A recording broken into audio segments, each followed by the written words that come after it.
Hello दोस्तों, आप सभी का स्वागत है आपके अपने YouTube चैनल इम्पोर्टेंट स्टडी 07 में। मैं हूं एमडी सर और आप देख रहे हैं इतिहास। वो इतिहास जो कि मिडवल हिस्ट्री चल रही है, वो मिडवल हिस्ट्री पे हम बात कर रहे हैं।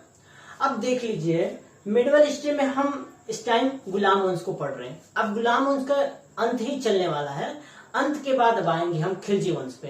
तो गुलाम वंश का जो अंत है, अब अंत में हम थोड़ा सा पढ़ लेते हैं कि अंत आखिर क्यों है। चलिए स्टार्ट करते हैं। आपको पता होगा कि रजिया सुल्तान, इससे पहले वाले वीडियो में मैंने रजिया सुल्तान के बारे में बताया था।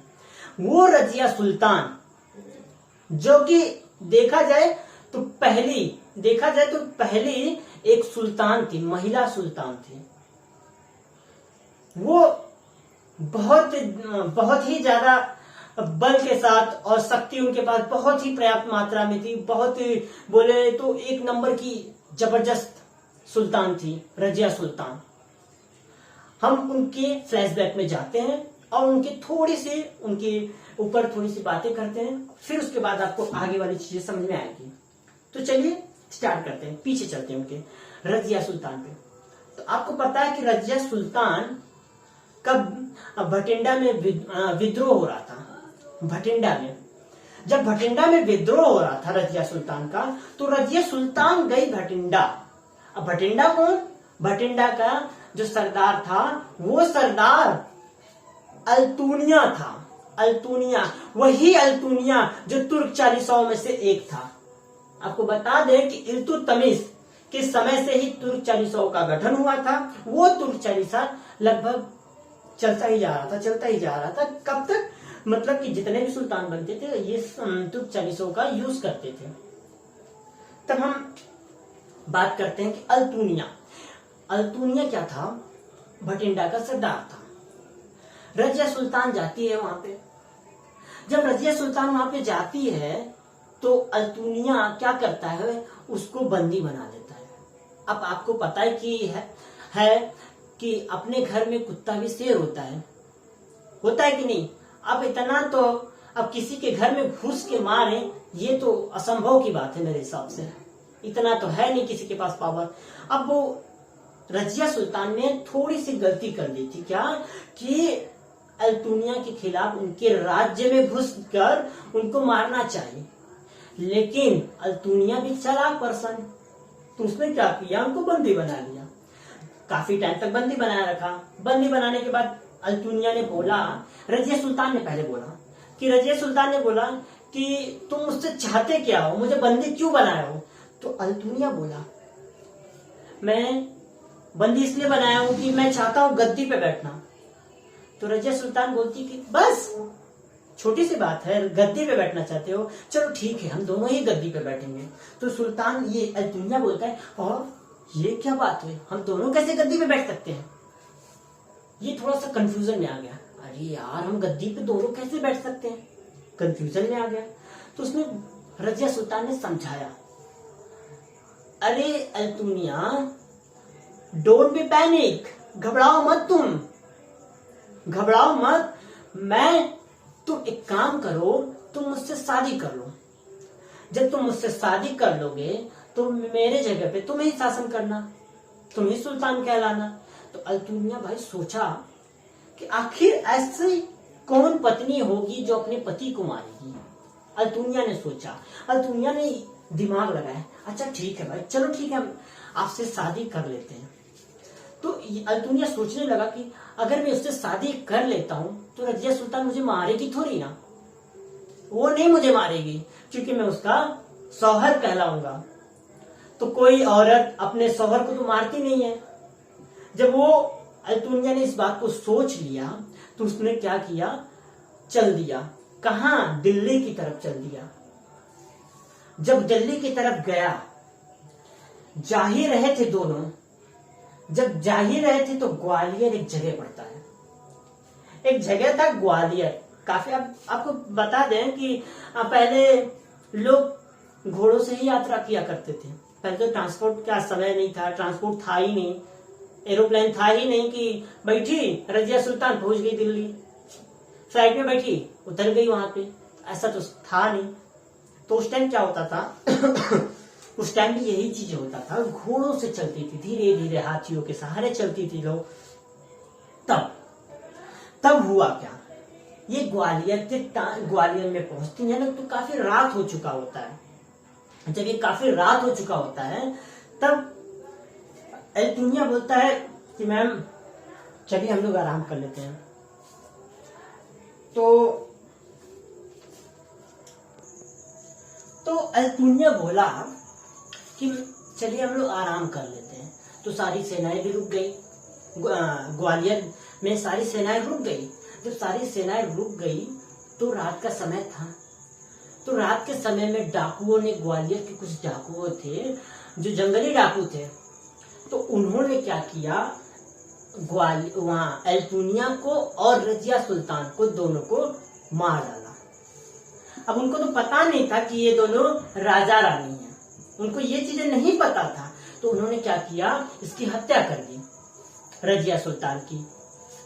अब रजिया सुल्तान की जब हत्या हो जाती है तो उसके बाद गद्दी पे कौन बैठेगा, ये मसला हो जाती है कि आखिर अब गद्दी पे कौन बैठेगा।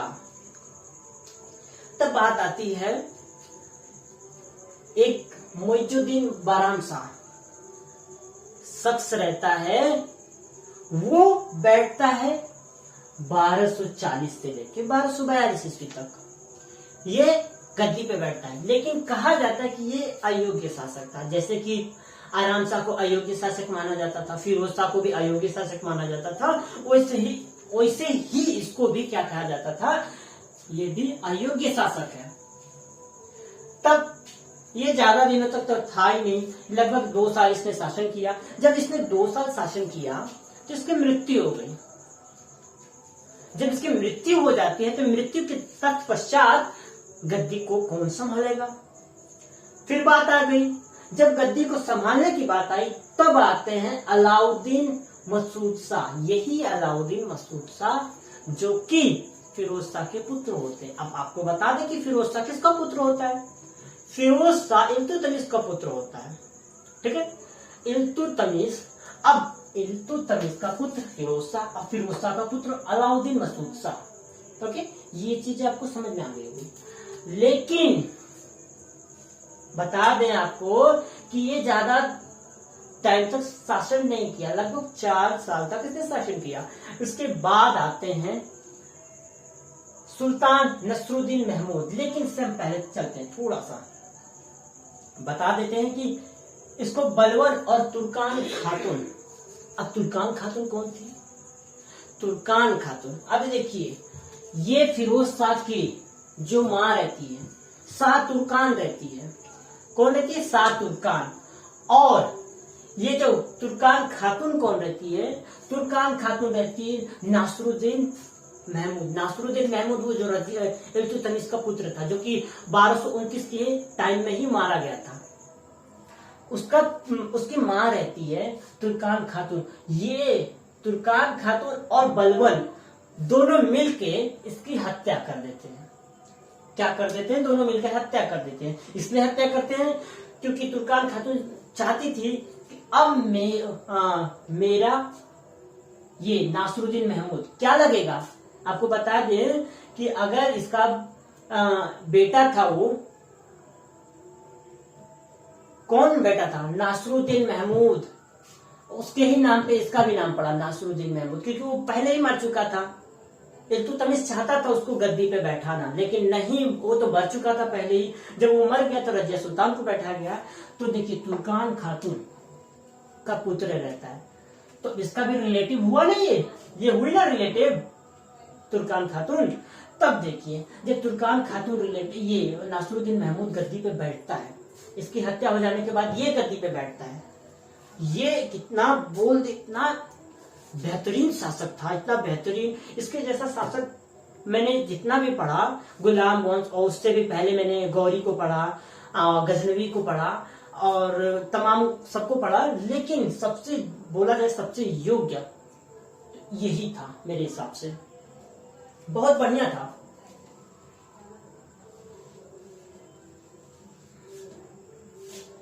इसलिए इसको बढ़िया माना जाता था क्योंकि ये चाहता था, ये पता क्या करता था, ये ना अपना काम स्वयं करता था, अभी जैसे मान लेते हैं आपको अगर डीएम बना दिया जाए, तो डीएम बना दिया जाए तो अपना काम स्वयं से नहीं करेंगे। स्वयं का मतलब कुछ जो कामें होती हैं, अब जैसे कि बोल दिया जाए कपड़ा धोने को, तो कपड़ा धोने के लिए भी दूसरा कोई रहता था, डीएम के साथ दूसरा कोई रहेगा कपड़ा धोने के लिए भी, खाना बनाने के लिए दूसरा कोई रहेगा, गाड़ी चलाने के लिए दूसरा कोई रहेगा, रहती है ना तमाम फैसिलिटीज। तब इसके साथ यही चीजें इसके साथ भी थी। तो इसने क्या किया था, सबको दूर कर दिया था।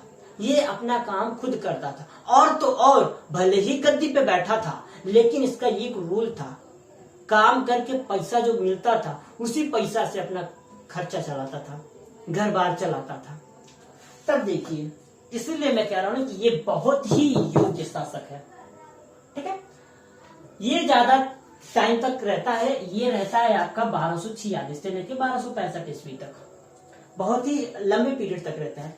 बताया जाता है कि जो नासिरुद्दीन महमूद है, ये अपना काम पता है क्या करता था, टोपी सिलता था। टोपी सिलता था, बाजारों में बेचता था, उससे जो पैसा मिलता था अपना पेट भरता था। टोपी सिलता था, कुरान की नकल करता था। कुरान की नकल का मतलब क्या, कुरान जो थी अब उसको राइट करता था, कुरान को दिख दिख के राइट करता था। इसकी अच्छी हैंड राइटिंग भी थी, बहुत अच्छा, माशाल्लाह बहुत जबरदस्ती था, बहुत बेस्ट था। अब ये अपना काम स्वयं करता था। तो इससे प्रभावित होकर बलवन ने क्या किया, बलवन ने बोला कि ये तो बहुत अच्छा शासक है, सुल्तान है जबरदस्त, क्यों ना मैं अपनी बहन की शादी इससे करा देता हूँ। तो बलवन ने इससे अपनी बहन की शादी करा दी। अब बलवन की बात करते हैं, आखिर ये बलवन कौन है, आपको मैं बता देता हूँ बार बार कि जो तुर्क चालीसा का गठन कब हुआ था, एग्जाम में आपसे पूछेगा कि तुर्क चालीसा का गठन कब हुआ था, तो आपको ट्रिक मारना होगा इल्तुतमिश के द्वारा। किसके द्वारा, इल्तुतमिश के द्वारा। किसके द्वारा गठन हुआ था ये पूछेगा एग्जाम में कि तुर्क चालीसा का किसके द्वारा गठन हुआ, तो आपको लगाना है कि कौन सा, इल्तुतमिश के द्वारा। ठीक है, अब ये भी बलवन जो था तुर्क चालीसाओं में से एक था, 40 लोगों की सदस्यता होती थी, उन 40 लोगों में से एक था बलवन। जब ये बलवन बहुत अच्छा ही था, इसने क्या किया कि अपने बहन की शादी महमूद से करवा दी। तो महमूद ने भी इसको एक उपाधि दे दी। कौन सी उपाधि, वो आपसे एग्जाम में पूछ सकता है। उलुग खां की उपाधि दे दी। देखिए ये जो मैंने सर्कल, ये जो मैंने बॉक्स बना के रखा है ना, उलुग खां की उपाधि बहुत ज्यादा ही मोस्ट इंपॉर्टेंट है। आपसे एग्जाम में पूछेगा कि उलुग खां की उपाधि किसको दी गई थी, तो ऑप्शन में रहेगा बलवन, तो आप फटाक से लगा देंगे। ठीक है, तो उलुग खां की उपाधि दी गई थी। तुर्क चालीसाओं का जो गठन था, क्या हुआ, धीरे धीरे इन लोगों में ना मतभेद होने लगा कि अरे भाई, बलवन और नासिरुद्दीन महमूद का रिलेशन कुछ अच्छा ही होते जा रहा है, क्योंकि बलवन ने अपनी बहन की शादी भी कर दी थी महमूद से, और महमूद का और इससे कुछ ज्यादा ही बनने लगा। फिर तुर्क चालीसाओं ने क्या किया, तुर्क चालीसाओं ने कहा कि अब तो कुछ इन लोग के अंदर करना पड़ेगा, कुछ तो करना पड़ेगा ताकि ये लोग अलग हो जाए एक दूसरे से। तो अब बता दें कि जब 10-20 लोग एक ही पर्सन पे ज्यादा फोर्स करेंगे तो पर्सन को बात मानना ही पड़ेगा, मानना पड़ेगा कि नहीं। जैसे कि अभी आपको मैं बता देता हूं, अग्निवीर जो योजना आई थी, अग्निवीर योजना जो आई थी लगभग 16.5 से लेके 21 वर्ष तक किया गया था। 16.5 से 21 वर्ष तक किया गया था। तो बिहार वालों ने क्या किया, उसका खूब विरोध किया, ये ट्रेन व्रेन खूब फूक डाला। जब ट्रेन व्रेन फूका तो सरकार को बहुत सारी घटाएं हुई। जब घटा हुई तो उसने क्या किया, सरकार ने उम्र बढ़ा दिया, उम्र 2 साल बढ़ा दिया, 30 साल कर दिया। ठीक है, वैसे ही यहाँ पे भी हम आते हैं। तो 40 लोग, अब 39 लोग थे, 40 लोग तो पहले थे, जिसमें से एक बलवन था, तो बलवन को निकाल देते तो 39% होते हैं। ये 39% एक ही व्यक्ति पे ज्यादा फोर्स करेंगे तो ये बेचारा मजबूर हो जाएगा। तो इसने क्या किया, इसने उलुग खां की उपाधि से इसको बलवन को हटा दिया, बोला कि अब तुम जा सकते हो। तो बलवन को बहुत गुस्सा आया, ठीक है भाई, आपने मुझे क्यों निकाला है, तो बलवन को इसने बिना बताए निकाल दिया और भेज दिया हासी। कहाँ पे भेज दिया? यहाँ देखिए, बलवन को हासी, एक बोल रहे कि राज्य हुआ करता था, हासी में भेज दिया। हासी में उसका ट्रांसफर कर दिया और बलवन हासी में जाके रहने लगा। फिर होता क्या है, बलवन की जगह पे एक पर्सन को रखा जाता है। वो पर्सन कौन था? देखिए, मामूनुद्दीन रेहान। मामूनुद्दीन रेहान वो क्या रहता है, इल्तुतमिश के बलवन की जगह पे आता है। एक तो ये ऐसा शख्स था जिसको हम बोल सकते हैं कॉमन जेंडर। कॉमन जेंडर एक मेल होता है, एक फीमेल होता है, और उसके बाद जो कॉमन जेंडर होते हैं जिसको आज के डेट में क्या बोला जाता है, किन्नर बोला जाता है ना। तो यही था वो शख्स, एक मात्र का मोहरा था, ज्यादा टाइम तक रहा नहीं। इसका बस यूज होता था। यूज किस प्रकार होता था, बस ये काम करवा देते थे, वो काम करवा देते थे, बस इतना ही था इसका। तब क्या हुआ, जब बलवन को लगा कि ये महमूद को लगा कि यार हमने तो गलत किया, तो हमने तो गलत कर दिया यार, बलवन को हटा के, ये तो शख्स अच्छा ही नहीं है, ये कुछ काम अच्छा कर ही नहीं रहा है, इसको हटाते हैं, चलो हटाते हैं।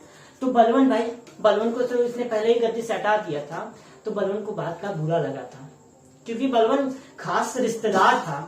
तो बलवन को इस बात का जब बुरा लगा था, तो बलवन ने क्या किया था, तुर्क चालीसाओं को धीरे धीरे समाप्त करने लगा। अब कैसे समाप्त करने लगा, हासी के राजाओं से, वो तो हासी में ट्रांसफर हो गया, अब कुछ राजाओं से मिलके, दिल्ली के कुछ राजाओं से मिलके धीरे धीरे वो क्या करने लगा, तुर्क चालीसाओं का सफाया करने लगा। जब सफाया होने लगी, तब नासरुद्दीन को पता चलता कि अरे यार ये हो क्या रहा है, कुछ समझ में नहीं आ रहा है, हो क्या रहा है। तुर्क चालीसाओं का संख्या कम होती जा रही है। तब बलवन को बुलाया जाता है। जब बलवन आता है तो नासरुद्दीन बोलता है कि भाई आपको मैं फिर से वही उपाधि देता हूं, उलुग खा की उपाधि। उलुग खा की जो उपाधि बलवन लेके क्या करता है, ये नासरुद्दीन महमूद को उड़ा देता है, खत्म कर देता है। जब इन 1265 में इनको इनकी हत्या कर देता है। कौन करता है, बलवन कर देता है। बलवन जब हत्या कर देता है तब बलवन गद्दी पे बैठता है। 1265 से लेकर 87 तक बैठता है, 87 तक बैठता है, 1200। ये रही नासरुद्दीन महमूद की कुछ कहानियां, जो कि बहुत ही इंपॉर्टेंट। देखिए, मैं इसलिए बता रहा हूँ क्योंकि मैं मेडिवल हिस्ट्री पढ़ा रहा हूँ, और बाकी जो सब्जेक्ट है मैं क्या बोलते हैं, एक स्टोरी के तौर पे पढ़ाता हूँ। स्टोरी के तौर पे पढ़ाने में क्या होता है कि बच्चों को बहुत ज्यादा समझ में आता है। जब समझ में आएगा तो याद हो जाएगा। आपको बता दें कि जब हम टीवी देखते हैं तो ज्यादा अट्रैक्शन होता है। टीवी देखते टाइम क्या होता है, अट्रैक्शन होता है, अब ये होगा, अब वो होगा, अब ये होगा, होता है ना। तो जैसे हम कहानी भी सुनते हैं तो कहानी में हमें सारी चीजें याद हो जाती है ना। तो वैसे ही मैं सोचता हूँ कि किसी को भी पढ़ाऊं तो मैं कहानी के तौर पे पढ़ाऊं। तो ये चीजें मैंने आपको बताया। अब मैं आपसे एक ही रिक्वेस्ट करूंगा कि मेरे चैनल को ज्यादा से ज्यादा लोगों को शेयर करिए और सब्सक्राइब करिए और कमेंट करिए, ठीक है। आज के इस वीडियो में इतना ही, मिलते हैं अगले वीडियो में।